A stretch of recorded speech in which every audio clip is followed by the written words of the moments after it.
Hello everyone, Galidorn back here. So anyway, the Yuletide event just dropped, and I'm doing my start of the calculation to decide if I want to go in through this because we do have a champion that I would like very much to have, Tormin the Cold, at the end. But I have to figure out. I mean, if I feel that I could do this, I definitely want to do this. However, just coming off the Uber fusion, my resources were depleted a little bit. Silver is concerning. I've got my gems back over 8,000, so not much.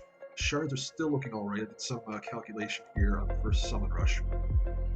So I calculated out that all told, the shards I have now, with 10 sacreds, 11 voids, 111 ancients, and 7 primals, that I actually have 13,270 points on the board. So that's more than enough to get the snow points, the second tier of snow points. Looking at what the information is out there, we'll be able to get 500 points free over the whole event. That's if you log in every day over the 25 days of the event, along with getting the free daily packs.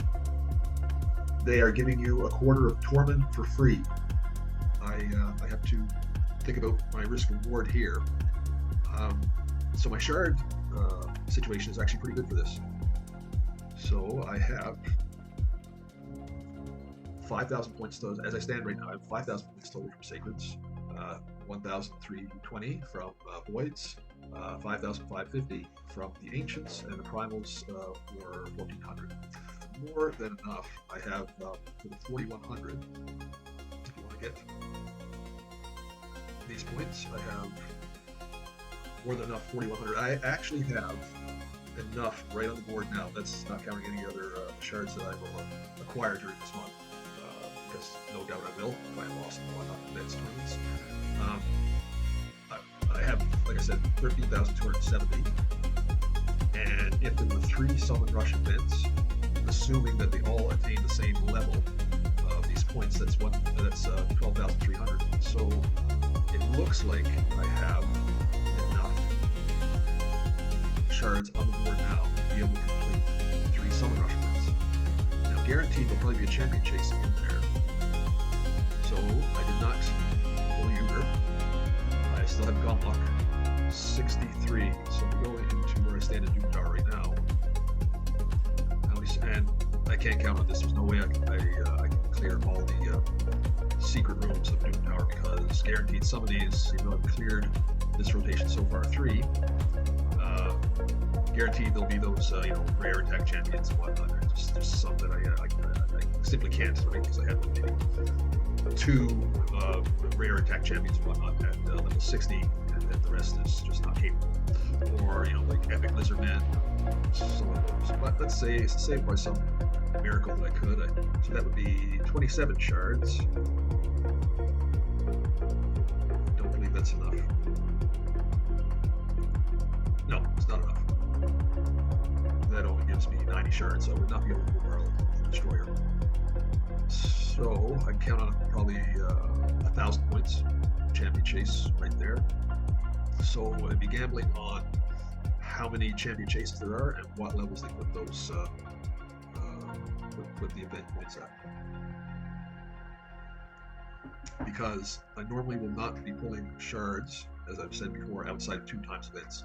This progressive chance thing doesn't really. I'm not saying it's not appealing, to other people, but it's not appealing for me right now where I am. I strictly try to stay at the 2 times events. But however, with Tormin in reach, approaches as a fusion, that seems very reasonable. And I hate facing Tormin. I built a whole team basically and set up a couple of my champions, including my Arbiter, specifically to counter Tormin the Cold on the arena. And it doesn't always work out. If I could get him, I think I could really progress and knock forward into my tag team, because I'm still stuck on finishing off the gold. Very frustrating. But I think if I can get him, I can solidify my defense enough on all 3 teams that I can finally break through there. So I think I'm going to go for it. I think I have the shards. I think I have the gems. I have to work on the silver, but I have lots of opportunity to go into the forge. I have lots of materials in the forge to generate silver. And of course, with energy, I can generate silver through spider. The thing that I'm worried most about, I guess, is my champ training. I don't have a lot of the level 40s chickens. These are level 40 chickens. I did save those couple barrels, and I do have the legendaries that I pulled to rank up.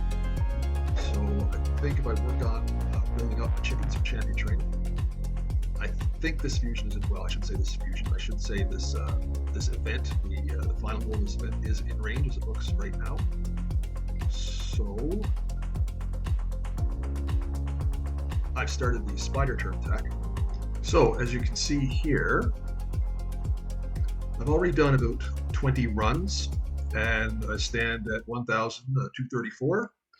Need to get to 3,800. And I'm averaging about 45 points per run. And I'm farming a stage 3 of hard. With my team, Thrall in the lead, accuracy lead. It's a Poison Exploder team based with Bad El, Mithrala, and of course Zavia. There's killing the spiders is what kills the big spider. I've got heals with heals and revive with Syl, and Miscreated Monster is my support. He throws out stuns and shields, helps keep my team alive. So Syl and Miscreated are keeping my team alive, and the rest are doing the damage. We're going to go in, and I'll show you just how the team works. So as you can see, the poison and damage is all going to come from the middle. Of course, we got also cleansing and heals from Bad El and Thralla.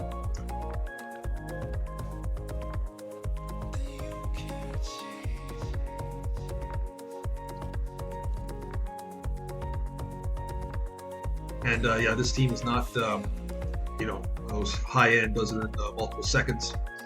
So it still takes them a little bit of time to get through. But this is my best farm for the turn attack. When I'm doing the regular spider tournaments, I'll just farm the level 20, maybe level 24, because my team there with the HP burners can get through level 24 fairly quickly. It's just a matter of you know, energy consumption. But for the turn attack, I stick on level 3 of hard.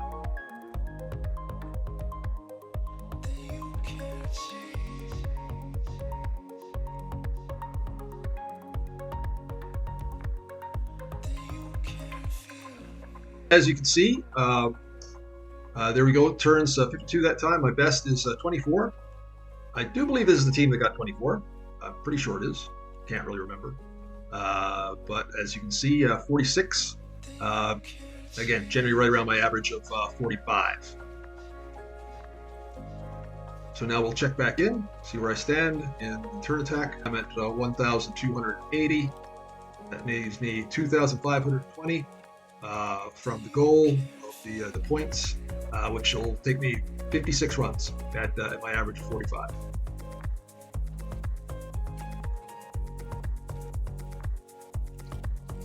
I do have multi-battles left. I don't think I'll need to touch these 50 multi-battles. I want to hang on to them. Focus heavily on the runs that I get for free at the reset. I might not need to. I might want to keep these in the bag for what comes up later in the event. So there's part of the approach as well. I am formed military, so I know the importance of keeping a reserve and not squandering your reserve before you actually need it, and never squandering your reserve until you actually need it. So that's why I keep everything in the bank until it becomes required for me. You know, if it's going to fail if I don't, and that's the only time that I will get into my reserves. It's going to fail if I don't do it. If the enemy will overtake me. Okay, guys. So that's my assessment. I am going to put my foot in and go for this. Now with free to play casual, you have to take these decisions. You can't take them lightly. Because if you, the risk is, of course, if you burn a lot of your resources, a lot of your reserve, and you don't achieve your goal, then it can set you back. So if you are looking at it in terms of, hey, I really want this champ, but it's not really that realistic, or it's very unlikely that you'll get it, and you're going to throw away all your reserve, all your resources into it, it can be a great setback. But like I said, I've set myself up with I kept my head during the fusion and afterwards, and I still have a good base of shards. I was right in my assessment to keep Yuger, because Yuger will be important now to draw during this to get Tormin, improve the account. I think Tormin will be a great improvement for this account. I think it will step it up in development. It would be along the lines of pulling like a Siphi, a Duchess, an Uko, or a Pythion. Those are the four champs that really kind of swirl around that I want to pull. So I am going to go for it, guys. Okay. Well, I should say, depends on how I end up in the spider, and we'll see. I'll take a cautious approach at the beginning, and then as I invest more, I'll ramp up and become more aggressive. So start out slowly, assess, and then if the opportunity, seize the opportunity. That's the start of it. I wish you all luck in this Yuletide. Take care, and as always, thanks for watching.